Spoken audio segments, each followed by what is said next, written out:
आणि त्या साखरेला जरी अभिमान झाला मी गोड हाव, तरी तू त्या ऊसापासून आलेली असते. तसा आपल्याला अभिमान झाला मी आवडता.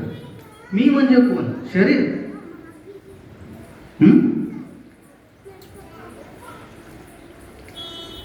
जसं हे शर्ट, हे पॅन्ट, ही पोती, हे व्यासपीठ, हे वेगळं आहे ना माझ्यापासून. जशी ही पोती माझ्यापासून वेगळी आहे, हे माईक माझ्यापासून वेगळं आहे, हे शर्ट सुद्धा मी घातलेलं माझ्यापासून वेगळं आहे. तसं आपण हे बघू ना, हे माझं शर्ट आहे.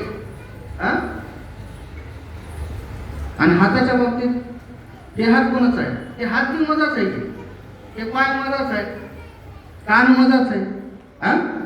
जसं हे शर्ट माझ्यापासून वेगळं आहे, तसं हात बी माझ्यापासून वेगळाच आहे की.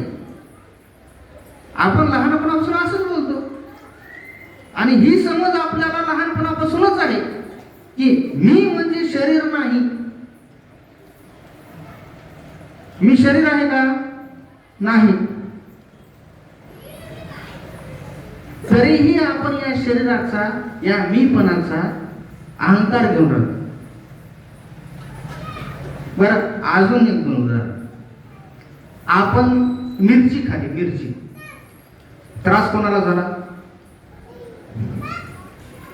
शरीराला होईल ना. गोड खाल्लं शरीराला, म्हणजे आपल्याला. मला एक सांगा, आपण डॉक्टरपाशी गेलो आणि डॉक्टर म्हणला इंजेक्शन घ्यावं लागतं. आणि डॉक्टरनं इंजेक्शन टोचलं. टोचताना त्रास होते की नाही? त्रास कोणाला झाला?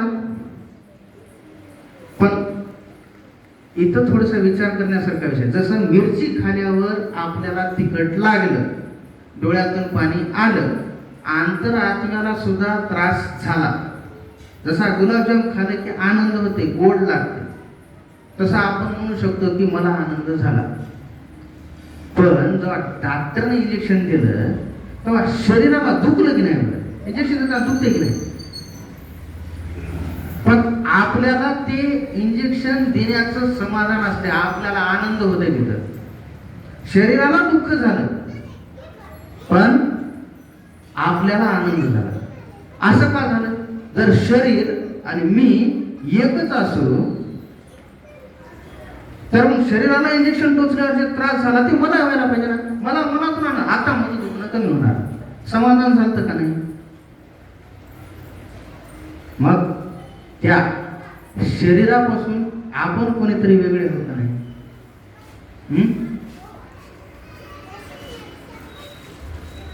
मी आणि माझी आठवण विसरले जयाच्या अंतःकर, पार्थात तो संन्यासी जाण निरंतर.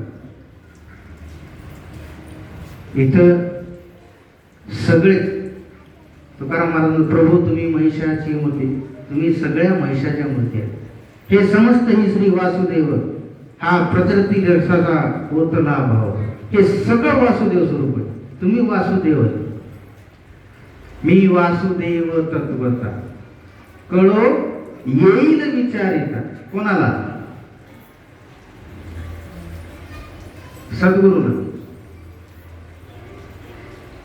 मी कोण आहे? मी शरीर नाही हे सिद्ध झालं.